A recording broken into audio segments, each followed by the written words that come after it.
On any given day, you move around, your heart beats, your eyes focus, your legs move, and the nerve cells in your brain help you think.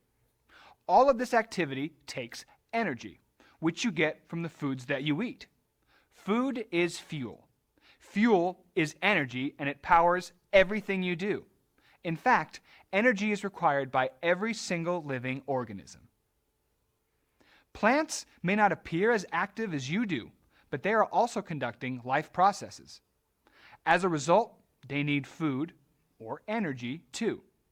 But not all living things get energy the exact same way.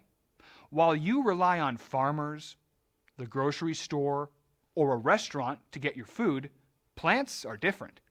Instead of eating food, as you do, plants make food themselves. Plants are autotrophs, or organisms that can produce their own food.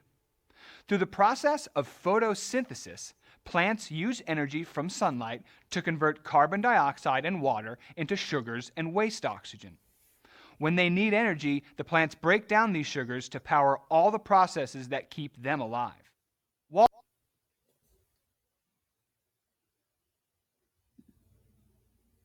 While there are plants performing photosynthesis all over the world, a tropical rainforest is a great place to see photosynthetic autotrophs in action.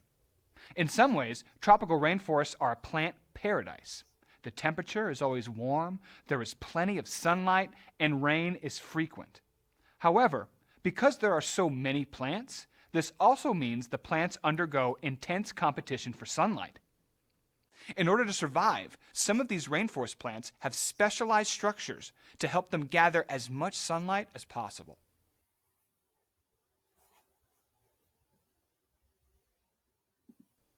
This macaranga plant is a good example. Just look at those wide leaves. They help the plant soak up sunlight to power photosynthesis. But big leaves aren't the only adaptation that help plants gather sunlight. Take a look at this Swiss cheese plant, Monstera deliciosa. It lives below the forest canopy, where direct sunlight is scarce. Seedlings of this plant germinate underground. With luck, these seedlings will find a tree trunk to start growing up. Initially, the juvenile leaves are small and intact, with no divisions or perforations.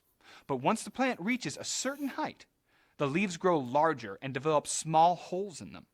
With plenty of holes, this plant is now able to cover more area than one with solid leaves could.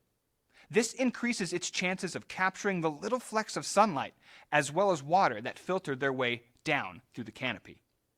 As autotrophs, plants make their own food.